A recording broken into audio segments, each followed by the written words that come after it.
आचार्य श्री 108 विद्यासागर जी महाराज के परम प्रभावक शिष्य परम पूज्य आचार्य श्री 108 समय सागर जी महाराज एवं अरहम योग प्रणेता परम पूज्य मुनि श्री 108 प्रणम्य सागर जी महाराज के मंगल आशीष से अरहम जीव दया भारत संस्कारित और मजबूत जैन समाज के निर्माण हेतु आर्थिक रूप से असमर्थ एवं कठिन परिस्थितियों का सामना कर रहे परिवारों के लिए कर रहा है अद्वितीय सेवा कार्य। आप सभी साधर्मी बंधुओं से अनुरोध है कि आप भी गौग्रास औषधि निधि कोष, बेटा बेटी चिकित्सा निधि कोष, व्रती ब्रह्मचारी भैया दीदी निधि कोष और रोजी रोटी निधि कोष में 2500 रूपए प्रति माह या 1000 रूपए प्रति माह के साथ जुड़कर जीव दया और साधर्मी सेवा के इस पुनीत कार्य में अवश्य सहयोग करें। दान राशि नीचे दिए बैंक डिटेल्स में भेजकर रसीद के लिए व्हाट्सएप नंबर 9310781008 पर अवश्य सूचित करें। अकाउंट नेम ओम अरहम सोशल वेलफेयर फाउंडेशन। संपर्क सूत्र 9310781008। Email ID jeevdaya@arham.yoga।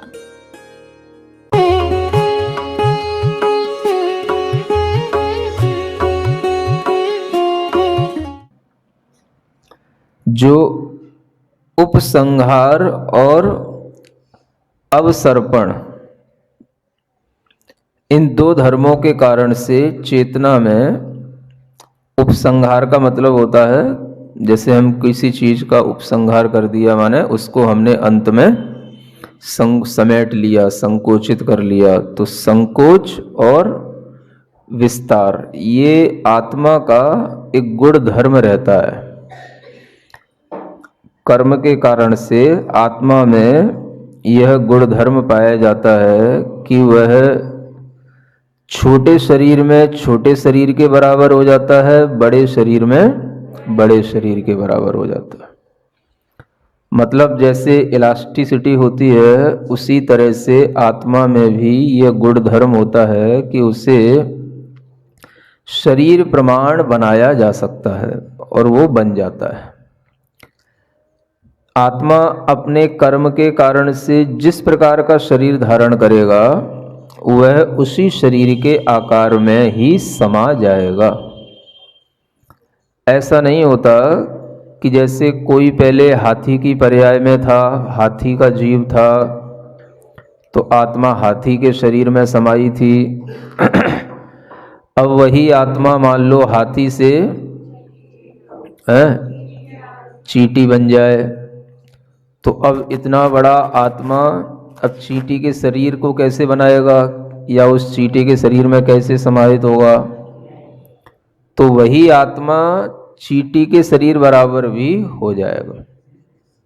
ऐसा नहीं कि चींटी का शरीर से भी बाहर कहीं आत्मा फैली है, शरीर चींटी के बराबर है लेकिन आत्मा तो बहुत बड़ी है, बाहर फैल रही हो, शरीर में समा नहीं रही हो, ऐसा नहीं होता। जितना शरीर होगा उस शरीर में ही जीव उसके बराबर ही समाहित हो जाता है ना। मतलब the soul is equivalent to body, वह शरीर के ही बराबर रहता है, आत्मा उसी पर्याय में जाता है। समझ आ रहा है? शरीर को धारण कराने का काम आत्मा के लिए कौन करता है? जो वर्णन है वो व्यवहार नय से है। व्यवहार नय से हमारी आत्मा को शरीर बनाने के लिए जो ले जाता है एक गति से दूसरी गति में, फिर वहाँ जाकर के वो उसी गति में भी जिस पर्याय में उसका शरीर बनना है वो उसी पर्याय में जाकर के शरीर को बनाएगा, है ना। जैसे कि अन्य गतियों में तो एक ही टाइप के शरीर बनते हैं, अगर देखा जाए तो ज़्यादा विशेष में ना जाएं, लेकिन त्रियंच गति में अनेक प्रकार के शरीर बनते हैं।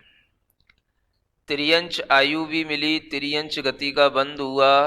अब त्रियंच गति में भी एक इंद्री भी हो सकता है, दो इंद्री भी हो सकता है, तीन इंद्री भी हो सकता है, चार इंद्री भी हो सकता है, पंचेंद्री कुछ भी हो सकता है। समूर्छन जन्म वाला भी हो सकता है, गर्भज जन्म वाला भी हो सकता है।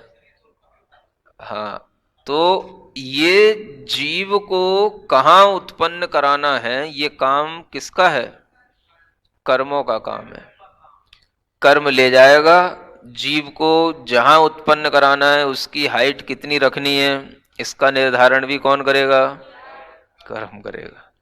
कितना बड़ा यह जीव का शरीर बनेगा, इसका निर्धारण भी कर्म करेगा। समझ आ रहा है? तो वस्तुतः देखा जाए संसारी अवस्था में यह आत्मा परतंत्र इसीलिए कहलाता है ना।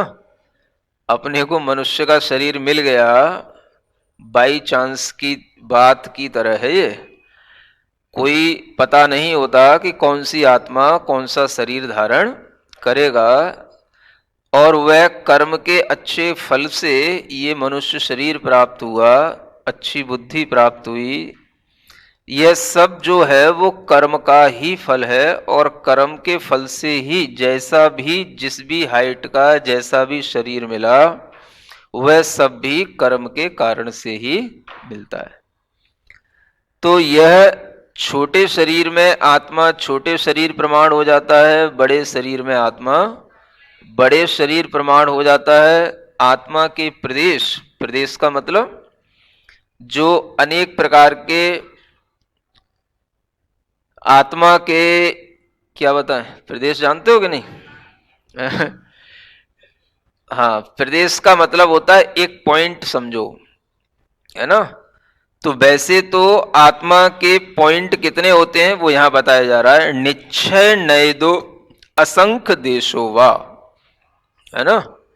निश्चय नैदो माने निश्चय नय से असंख्यात देश वाला यानी स्थान वाला यानी प्रदेश वाला होता है। मतलब आत्मा हमेशा असंख्यात प्रदेश वाला है। प्रदेश का मतलब होता है एक पुद्गल परमाणु जितना स्थान घेरता है उसे प्रदेश कहते हैं। वो पुद्गल परमाणु अत्यंत सूक्ष्म और अत्यंत छोटा होता है। तो उस पुद्गल परमाणु का एक पॉइंट ऐसे असंख्यात पॉइंटों के बराबर आत्मा रहती है। मतलब आत्मा का मूल जो स्वरूप है निश्चय से वो कैसा है? असंख्यात पॉइंट के बराबर है। वो पॉइंट कौन से होते हैं? जो ये आकाश में एक एक पॉइंट की जैसी गणना शास्त्र के अनुसार जो की जाती है उस पॉइंट के अनुसार ये असंख्यात पॉइंट वाला प्रदेश वाला यह जीव होता है। तो ऐसे ये असंख्यात प्रदेश तो उसके निश्चित रूप से रहेंगे ही। कोई भी आत्मा हो, हर आत्मा कैसा होता है? असंख्यात प्रदेश वाला होता है।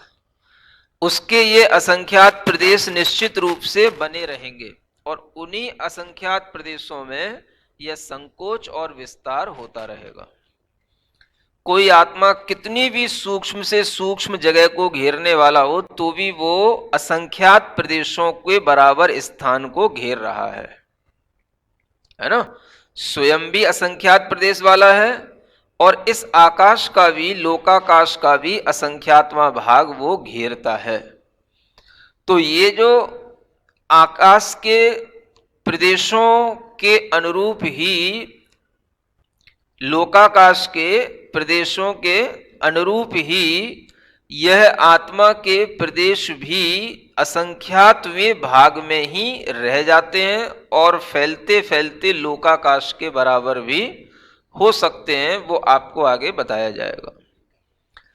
तो ये कहा जा रहा है कि निश्चय से माने जब हम कर्म की अपेक्षा न रखें तो भी आत्मा के प्रदेश कितने होते हैं?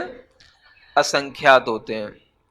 और जब हम कर्म के बंध के साथ देखें तो व्यवहार से आत्मा छोटे और बड़े शरीर के बराबर होता है ना। आत्मा के प्रदेश अपने ही स्वभाव से बाय नेचर कितने हैं? असंख्यात प्रदेश वाला है आत्मा, है ना। हर आत्मा में इतने ही प्रदेश हैं। मतलब कि वह आत्मा के प्रदेशों की रचना तो उतनी रहेगी सभी आत्माओं में, लेकिन वह संकोच विस्तार के कारण से व्यवहार से वह अणु गुरु देह प्रमाण हो जाता है। यह समझना चाहिए। कालाणु नहीं, पुद्गल का अणु जितना स्थान घेरता है उसकी बराबर ही एक प्रदेश होता है ना। तो स्थान को नापने का ये यूनिट है प्रदेश, क्षेत्र को नापने का। जैसे आप लोग मीटर, गज, है ना, ये क्षेत्र को नापने के लिए मिलीमीटर, नैनोमीटर, सेंटीमीटर जैसे ये आपके यूनिट होते हैं। वैसे ही जैन दर्शन में क्षेत्र को नापने के लिए प्रदेश क्या है, एक यूनिट है ना। यूनिट समझते हैं ना, इकाई। किसी भी चीज की हमें हाँ मेजरमेंट करना है, उसकी लंबाई चौड़ाई जानना है, उसकी कितना वह स्थान घेर रहा है वो द्रव्य, ये बताने के लिए प्रदेश का उपयोग किया जाता है ना। तो वो माप कितने के बराबर है प्रदेश? जैसे बांट होता है, आधा किलो कोई चीज़ खरीदने गए तो आधा किलो का बांट होता है, तो उसमें एक तरफ रखा और आधा किलो की कोई भी चीज़ उसके साथ हमने बराबर से तौल ली। तो ऐसे ही प्रदेश माने परमाणु, है ना। तो परमाणु को घेरने में जितना जगह लगेगा उतना ही जगह जो है एक प्रदेश को घेरने में लगता है। वो प्रदेश माने परमाणु के बराबर का स्थान, जिसके कारण से यह व्यवहार से छोटे बड़े शरीर वाला हो जाता है। और निश्चय से तो देखा जाए इसके प्रदेश, इसके संरचना या इसके द्वारा घेरे जाने वाला स्थान कितना रहता है, तो वह लोक का असंख्यातवां भाग कहलाता है। लोक की अपेक्षा से, है ना, कि उसने कितना भाग घेरा, लोग पूरे लोक का जो घनफल है उसकी अपेक्षा से वह असंख्यातवां भाग, और स्वयं कितना है वो, तो असंख्यात प्रदेशों के बराबर है ना। असंख्यात प्रदेशी यह जीव कहलाता है। इतना अपने को ध्यान में रखना है। अब यहां पर एक बात, एक शब्द छूट गया जो यहां बताया जा रहा, असमुहदो। क्या कहा गया? असमुहदो है। जो इसको समझने के लिए, अब इतना तो समझ में आ गया ना कि कोई भी, जैसे अभी जैसे उदाहरण के लिए कोई भी एक छोटा सा कोई भी पिक्चर होता है तो उसको हम छोटे से बड़ा भी बनाते चले जाते हैं। आजकल मोबाइल पे करते रहते हो ना आप, और बड़े से हम उसको छोटा भी कर लेते हैं, करते रहते हो ना, जूम है। हाँ, तो चित्र तो उतना ही है ना। तो वो जो जितना चित्र है वो तो कहलाया निश्चय से, वो जितना स्थान घेर रहा है। अब हम उसको कितना बड़ा बना रहे हैं, वो उसके कर्म के कारण से, छोटा बना रहे हैं वो भी उसके कर्म के कारण से। समझ आ रहा है? और ओरिजिनल जो है जितना उसमें स्पेस घेर रहा है वो नेट के अंदर समझ आ रहा है, वो उसका निश्चय नहीं से उतना स्थान है। तो ऐसे ही जीव के साथ है।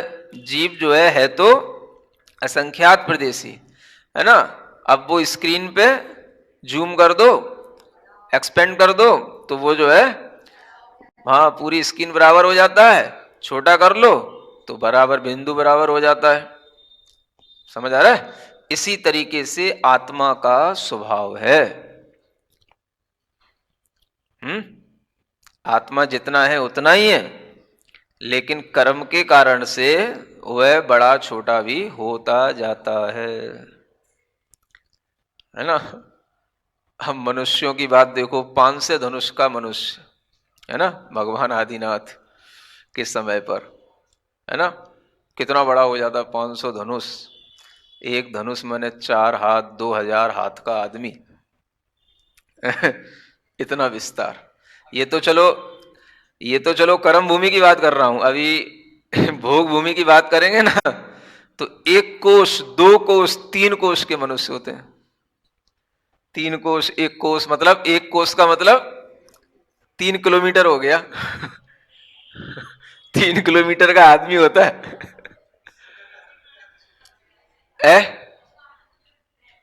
रहते कहाँ यहाँ नहीं रहते, वो जहां रहते वही रहते वो भोग भूमि के मनुष्य कहलाते हैं।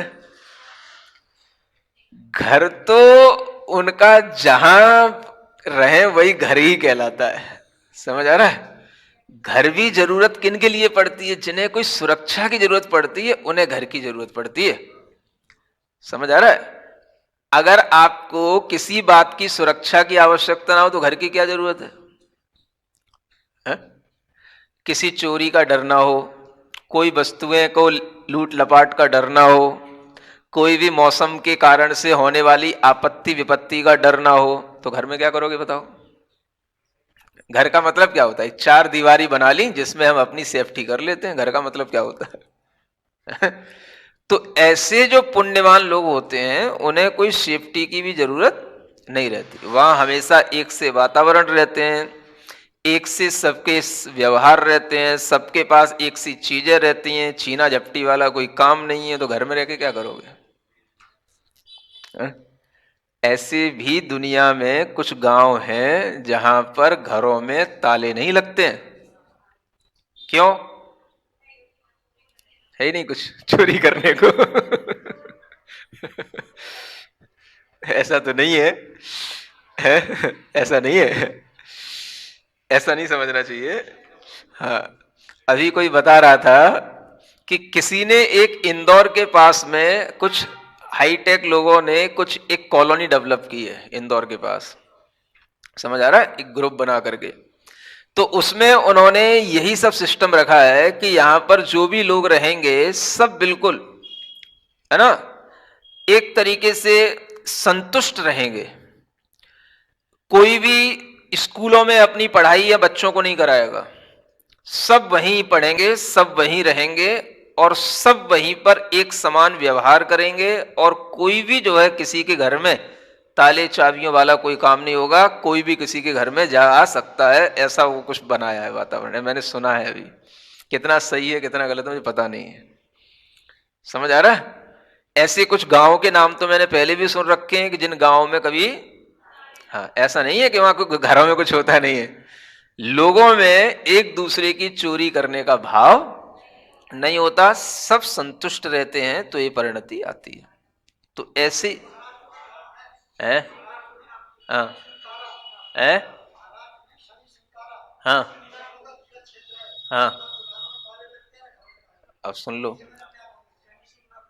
हाँ देखो, बता रहे हैं महाराष्ट्र के लोग भी बैठे हैं और यहाँ के लोग भी महाराष्ट्र की जानकारी रख रहे हैं कि कौन सा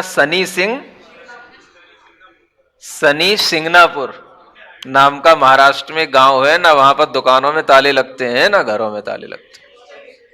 शिरडी के पास है, ठीक है ना। तो ऐसा नहीं है, ये समझो कि ये हम क्यों कर रहे हैं। समझ आ रहा है? तो हम पहले बहुत, जो भोग भूमि का समय होता है, फिर कर्म भूमि आती है और उसमें भी ये जगन्य काल आ जाता है, तो इसमें हर तरीके से आदमी की मानसिकताएं गिरती जाती हैं। तो जब अच्छे लोग होते हैं, भोग भूमि में भोग सुखों का मतलब क्या होता है? जहां किसी की कोई चिंता फिक्र ना हो, ताले ही लगाना पड़ी तो चिंता फिक्र तो हो ही गई। समझ आ रहा है ना? तो ऐसा भी जीवन होता है जो भोग भूमि में रहता है, अभी भी चलता है। शाश्वत भोग भूमियों में अभी भी 1 कोस 2 कोस 3 कोस के आदमी होते हैं, औरतें होती हैं, बस इतना ही होता है। बच्चे बच्चे नहीं होते हैं भोग भूमि में। समझ आ रहा है? तो ये सब चीजें हैं, ज्यादा विस्तार में जाने की जरूरत नहीं है। समझने के लिए यह है कि आत्मा का फैलाव कितना हो जाता है। समझ आ रहा है? 3 किलोमीटर तक फैल सकता है, 2000 हाथ के बराबर भी आदमी। ये सब बातें जो है हमें किससे समझ में आएंगी? इसी संकोच विस्तार स्वभाव से। अब यहां पर आपको समुद्घात बताया जाएगा तो उसमें और भी आपको विशिष्ट बात समझ में आएगी। ये जो व्यवहार से अणुगुरु देह प्रमाण जो संकोच विस्तार हो रहा है, उसमें एक एक्सेप्शनल बात है जिसका नाम है समुद्घात के बिना, है ना। असमुदो का मतलब क्या है? समुद्घात के बिना। मतलब यह है कि जिस समय पर समुद्घात होता है उस समय पर तो आत्मा अपने देह को छोड़कर के भी देह से बाहर उसके प्रदेश निकल जाते हैं। वो अब एक एक्सेप्शनल कंडीशन बता रहे हैं लास्ट में, अब इसलिए इस विषय को छेड़ रहे हैं। क्या समझ में आ रहा है? एक शब्द होता है समुद्घात, तो समुद्घात की अवस्था को छोड़कर, ये एक्सेप्शनल कंडीशन है। तो समुद्घात में क्या होता है, मूल जो शरीर है उसको छोड़े बिना आत्मा के प्रदेश शरीर से बाहर निकलते हैं। तो उस समय पर आत्मा शरीर के प्रमाण से भी अधिक हो गया। अभी तो हमने कहा था कि शरीर प्रमाण बराबर रहता है, तो शरीर प्रमाण बराबर समुद्घात की अवस्था को छोड़ करके रहता है, ऐसा जानना। तो समुद्घात क्या होता है, तो उसकी परिभाषा यही है, इसमें लिखा है, देखो लिखा है, मूल शरीर से संबंध छोड़े बिना आत्म प्रदेशों का शरीर से बाहर फैल जाना समुद्घात कहलाता है। समझ आ गया? शरीर से ही संबंध रखेंगे आत्मा के प्रदेश, मूल शरीर को छोड़ेंगे नहीं, ये अपना मूल शरीर है, आत्मा के प्रदेश बाहर निकलेंगे। वो आत्मा के प्रदेश आपको दिखेंगे नहीं, लेकिन निकलते हैं। किस कंडीशन में निकलेंगे वो बाद में बताया जाएगा। तो ये आत्मा के प्रदेश बाहर निकल करके फिर संकुचित होकर के फिर उसी में समा जाएंगे। तो ऐसा जो होता है इसका नाम समुद्घात कहलाता है। ठीक है ना? तो इस स्थिति में आत्मा के प्रदेश शरीर के बराबर नहीं रहे, इसलिए यहां अलग से कंडीशन बताई गई समुद्घात के बिना। तो वैसे तो आत्मा के प्रदेश शरीर बराबर ही होते हैं, लेकिन कभी समुद्घात होता है तो आत्मा के प्रदेश शरीर को छोड़कर बाहर भी। समुद्घात कितने प्रकार के होते हैं अब सुनिए, है ना? समुद्घात 7 प्रकार के होते हैं। वेदना समुद्घात, कसाय समुद्घात, विक्रिया समुद्घात, मारणांतिक समुद्घात, तेजस समुद्घात, आहारक समुद्घात, केवली समुद्घात। समझ आया? अब इनकी परिभाषा एक एक करके पढ़िए। वेदना समुद्घात किसे कहते हैं?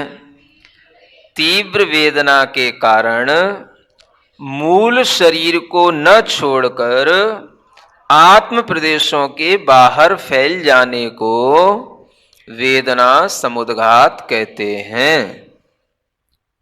क्या मतलब हुआ? अब ये कौन करता है, कब होता है? अपनी इच्छा से नहीं होता, ये हो जाएगा। कब हो जाएगा? जब वेदना होगी तो ये वेदना समुद्घात हो जाएगा। आपको पता भी नहीं पड़ेगा क्या हो गया, कब हो गया, क्यों हो गया, इसका कोई भी कारण नहीं है। वेदना का कारण केवल वेदना ही है। माने कभी ऐसी वेदना हो जिस वेदना को हम सहन न कर सकें, इतनी तीव्र वेदना में आत्मा के प्रदेश शरीर से बाहर निकलते हैं। समझ आ रहा है? और वो बहुत दूर तक नहीं जाते हैं, केवल अपने शरीर से तिगुने आकार प्रमाण ही बाहर निकलते हैं, है ना? शरीर के 3 गुने स्थान को लेकर के बाहर निकलेंगे और फिर जो है अंतर मुहूर्त में ही संकुचित होकर के शरीर में समाहित हो जाएंगे। तो ये होता है तीव्र वेदना के कारण से, है ना? जब ऐसी वेदना जो सहन ना हो तो उसमें आत्मा के प्रदेश शरीर को छोड़ करके भी बाहर जाते हैं। अब इसको कोई भी पकड़ने का कोई मशीन नहीं बनी है।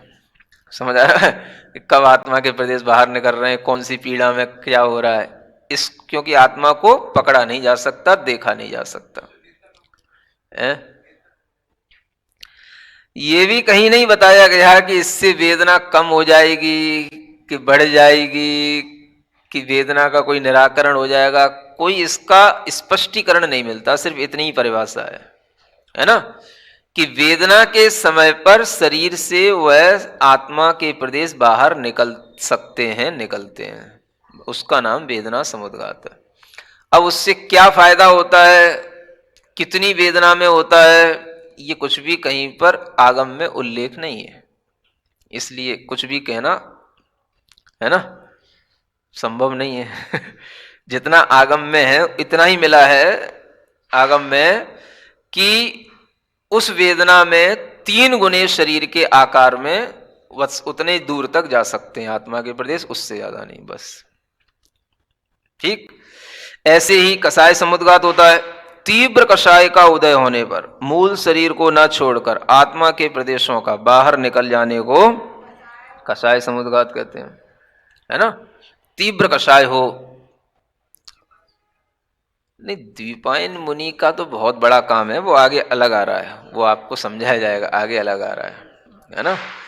ये तो कसाय इतनी सी कि बस 3 गुने शरीर के आगे, है ना। अब देखो संभावना में हमें ये दिखाई देता है कि जैसे वेदना में भी देखा जाए, जब हम देखें ये उस समय पर संभव है जब किसी का कत्ल किया जाता है।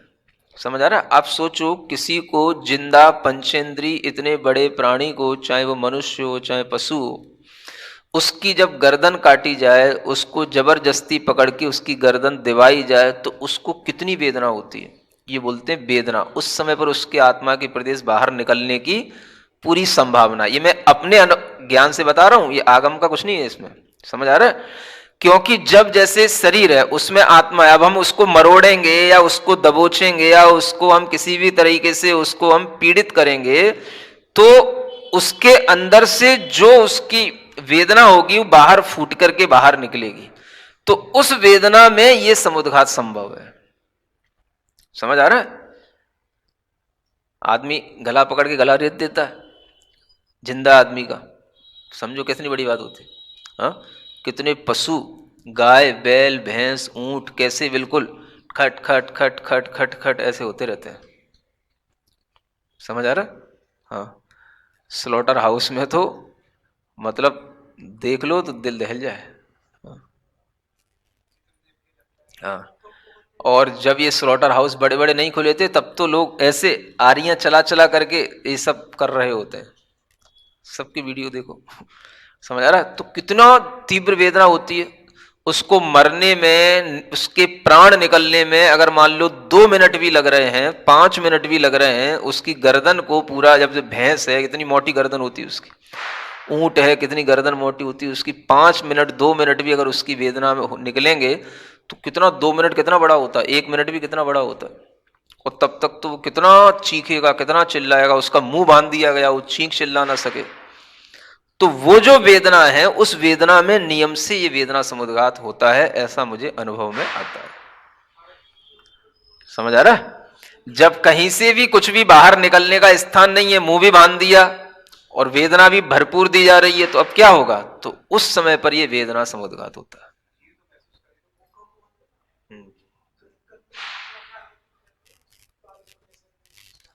हाँ, अब उसको इसके साथ कैसे जोड़ेंगे?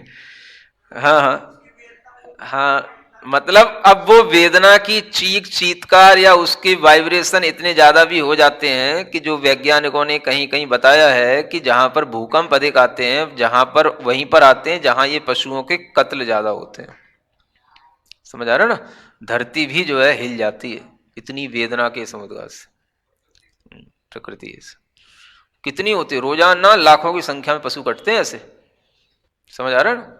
और ऐसे ऐसे लोग हैं कि अपने आप को बड़ा महारथी मानते हैं। मैंने देखा बिल्कुल ऐसे जैसे ऊंट हैं लाखों की संख्या में, है ना, 50 की संख्या में, मतलब एक साथ बंधे हुए हैं, सबकी गर्दन बिल्कुल ऊंची ऊपर से बंधी हुई, तार से नीचे पैर बंधे हुए हैं, और बस एक आएगा तलवार से cut cut cut cut cut cut, बस फेल। उसके बाद सब मशीन में चला जाएगा। समझ आ रहा है ना? बस होता ही रहता है। तो ऐसे उल्टे लटका के रखते हैं, सब कट कट कट सब होता है। तो ये समझो कितनी वेदना होती है। आप समझो पंचेंद्री पशु कितना बड़ा जीव है, कितना बड़ा शरीर है। तो जितना बड़ा उसका शरीर है 10 प्राणों से सहित है, इसीलिए तो जितना बड़ा शरीर होगा उतनी उसकी ज्यादा हिंसा का उतना ही ज्यादा पाप लगता है ना। ऐसे ही कसाय समुद्घात, जब आपको तीव्र कसाय आती किसी के ऊपर, है ना, आंखें बिल्कुल ऐसा लगता है बाहर निकल आ रही हैं। हाँ, आप ही में रहता नहीं है आदमी, जैसे बोलते हैं ना, बिल्कुल ऐसा लगता है कि जैसे मतलब पूरा शरीर उसका कप जाता है बाहर, बिल्कुल फेंका ही जा रहा है, बिल्कुल जो है आंखें उसकी, हाथ पैर सब कुछ उसको बिल्कुल जानवर बन जाता है आदमी जब उसको, हाँ, कसाय समुद्घात में। तो ऐसे कसाय समुद्घात को में ये कसायों के माध्यम से ये आत्मा के प्रदेश बाहर निकलते हैं, उसकी ये संभावनाएं हैं। समझ आ रहा है? उसको कहते हैं कसाय समुद्घात। दीपायन मुनि तो भी बहुत बड़ी चीज है, आगे बताएं। विक्रिया समुद्घात होता है एक। इसमें क्या होता है? अपने ही शरीर के अंग बढ़ाने के लिए अथवा अन्य शरीर बनाने के लिए आत्म प्रदेशों का मूल शरीर नहीं छोड़ करके बाहर निकल जाने को विक्रिया समुद्घात कहते हैं। अब ये जो चीजें हैं ये शक्तियों और रिद्धियों से होता है। ये समुद्घात कैसे होगा? ये एक तरीके की शक्तियां हैं, रिद्धियां हैं, सिद्धियां हैं। समझ आ रहा है? सिद्धियों से भी होता है और रिद्धियों से भी होता है।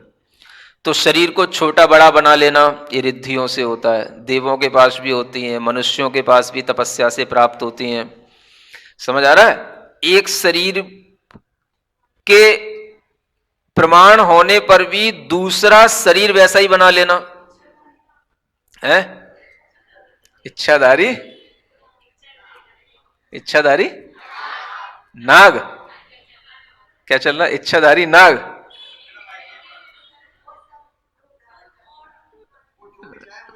रूप रूप बना सकता है, मतलब विक्रिया समुद्घात करने की शक्ति है उसमें। अच्छा, तो वर्तमान में हाँ चलो ठीक है, उदाहरण के लिए आपको जो भी दिखाया जा रहा है, तो वर्तमान में ऐसी अभी शक्तियां किसी के लिए उपलब्ध नहीं होती हैं, लेकिन किसी को विशेष तपस्या से हो भी सकती हैं। छोटी मोटी शक्तियां, ऐसी कोई बड़ी बात भी नहीं है। तो ये होता है, ये कहने का मतलब है। तो इसको बोलते हैं विक्रिया कर लेना। शरीर की किसी भी रूप में छोटा बना लिया, बड़ा बना लिया, या किसी दूसरे पशु के मतलब अनुरूप अपना शरीर बना लिया, अथवा किसी के शरीर में भी प्रविष्ट हो जाना। इसे परकाया प्रविष्ट नाम की शक्ति बोलते हैं। दूसरे के शरीर में भी घुस जाते हैं, ये भी होता है। तो ये सब जो है विक्रिया समुद्घात के माध्यम से संभव है। हाँ?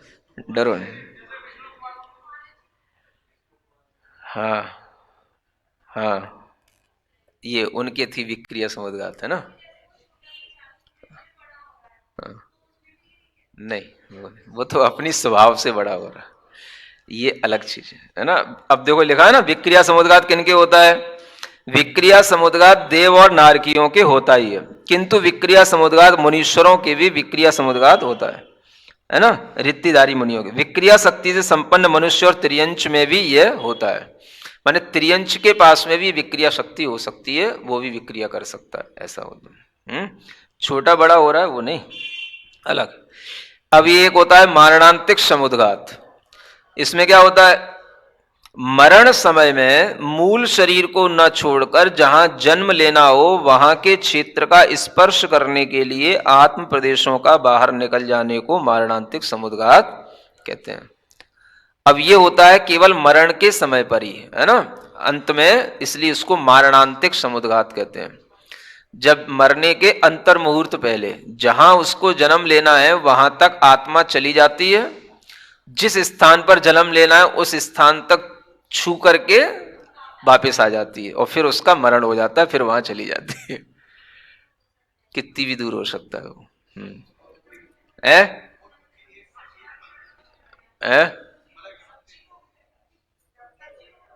सब जीवों को कभी कुछ नहीं होता है। होता है, किसको क्या होता है अब इसकी कोई पहचान नहीं है, बस इतना ही है ना? सबको हो ऐसा कोई नियम नहीं है, लेकिन होता है, ये बताया गया। ठीक है, तो इसको क्या बोलते हैं? मारणांतिक समुद्घात। अब आ रहा है तेजस समुद्घात, है ना? ये तेजस समुद्घात क्या लिखा है? संयमी महामुनि के विशिष्ट दया उत्पन्न होने पर अथवा तीव्र क्रोध उत्पन्न होने पर उनके दाएं अथवा बाएं कंधे से तेजस शरीर का एक पुतला निकलता है, उसके साथ आत्म प्रदेशों का बाहर निकलने को तेजस समुद्घात कहते हैं। ठीक है ना? अब इसकी डिटेल, तेजस शरीर दो प्रकार का होता है, एक शुभ तेजस समुद्घात और एक अशुभ तेजस। शुभ तेजस समुद्घात क्या होता है? जब लोग को व्याधि दुर्भिक्ष आदि से पीड़ित देख करके तेजस रिद्धिधारी संयमी महामुनि के करुणा उत्पन्न होती है, तब मुनि के दाहिने कंधे से पुरुषाकार तेज स्वरूप एक पुतला निकलता है, वह सब व्याधि उपद्रव को नष्ट करके मूल शरीर में प्रवेश कर जाता है। इसे शुभ तेजस शरीर कहते हैं। तेजस शरीर समुद्घात ये कहलाता है ना? मतलब यह है कि ये दो प्रकार का, एक शुभ और अशुभ, और यह भी जो है संयमी रिद्धिधारी मुनि महाराज के ही होता है। और इसमें जो शुभ तेजस शरीर होगा वो दाहिने कंधे से एक पुतला निकलेगा, अशुभ में बाएं कंधे से निकलेगा, है ना? दाहिने कंधे से निकलेगा राइट साइड के शोल्डर से, तो वो कहलाएगा, वो होगा पुरुष के आकार का, और बाएं कंधे से निकलता है तो वो निकलता है बिलाव के आकार का, है ना? वो अलग होता है, बिल्कुल लाल रंग का। तो वो जो है अशुभ होता है वो सब जगह नाश करने का काम करता है, और जो शुभ होता है वो सब जगह शांति और सुभिक्ष फैलाने का काम करता है। तो शक्ति है, उस शक्ति का हम दोनों तरीके से उपयोग कर सकते हैं। तो ये तेजस शरीर ही था जो द्वीपायन मुनि की आप बात कर रहे हो, वो ये तेजस समुद्घात कहलाता है, जिसके कारण से 12/9 योजन का क्षेत्र कवर किया जाता है। कितने योजन का? 12/9 का मतलब हो गया 12 योजन लंबा और 9 योजन चौड़ा क्षेत्र। इतने क्षेत्र में वह सुभिक्ष या दुर्भिक्ष कुछ भी कर सकते हैं, उतने एरिया को जला सकते हैं, नस्ते नाबूद कर सकते हैं, बिल्कुल। ये बोलते हैं ना, नस्ते नाबूद। उर्दू आ गई है ना। अब 12 योजन, एक योजन में 4 कोस माने 12 किलोमीटर, 12 144 किलोमीटर लंबा एरिया। इतना ही हो गया ना गणित? ठीक चल रहा है ना? क्या हो गया? नहीं, एक योजन में 4 कोस, एक कोस में 3 किलोमीटर। थोड़ी मैथमेटिक्स काम आ जाती है अपनी, हाँ, है ना। तो 144 किलोमीटर बाई, है ना, 12 निम्मा 108, 144 बाई 108 किलोमीटर के एरिया को जो जलाने की सामर्थ्य रखे, एक भी नहीं बचेगा उसमें। अगर ये पुतला निकल गया अशुभ, ना आदमी ना जानवर कुछ नहीं बचेगा, ना फसल ना कुछ नहीं बचेगा, सब बिल्कुल खाक कर देगा। और जब लौट के आएगा तो उस मुनि को भी खाक कर देगा जो उसको निकालता है। हाँ, अशुभ में उसको भी खाक कर दे, अशुभ के कारण से होता है। और शुभ परिणामों से जो होता है वो उतने क्षेत्र को आबाद कर देगा उसको। कितना भी वहां पर महामारी फैली हो, अकाल पड़ा हो, सब जगह बिल्कुल पानी पानी आबादियां करके आ जाएगा, सब कर देगा। इतनी शक्तियां हैं आत्मा में, इसको बोलते हैं तेजस समुद्घात। शरीर के आकार का पुतला निकलेगा, फूस हो जाएगा समझ आ रहा है, और सब जाएगा। जैसे एरोप्लेन से कोई प्लेन निकलता है ना, सैटेलाइट है। हाँ, बस वो उसकी मृत्यु कराता, फिर जो फिर सबको मार के खुद को मार देता है, द एंड हो जाती फिल्म। द्वीपायन मुनि इसी तरीके के अशुभ तेजस वाले थे, है ना, ये ध्यान रखना। बाकी और कोई समुद्घात नहीं था, वो क्या था? तेजस समुद्घात। ठीक है, समझो हर चीज को, देखो है। चलो, ये सब उसमें डिटेल लिखिए, सो अपने पढ़ लेना। आहारक समुद्घात किसे कहते हैं? अब ये थोड़ा सा बड़ा है, केवली समुद्घात, इसको थोड़ा सा बताने में टाइम लगेगा।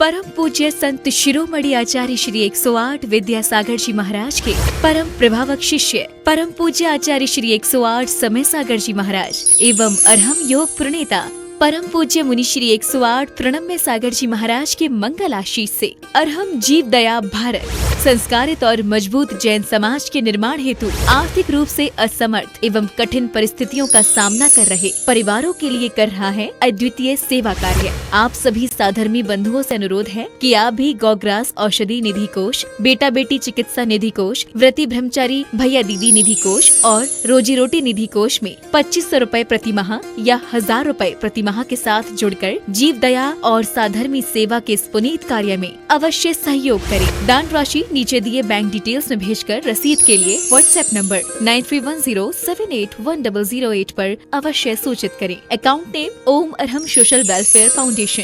संपर्क सूत्र 9310781008। Email ID jeevdaya@arham.yoga।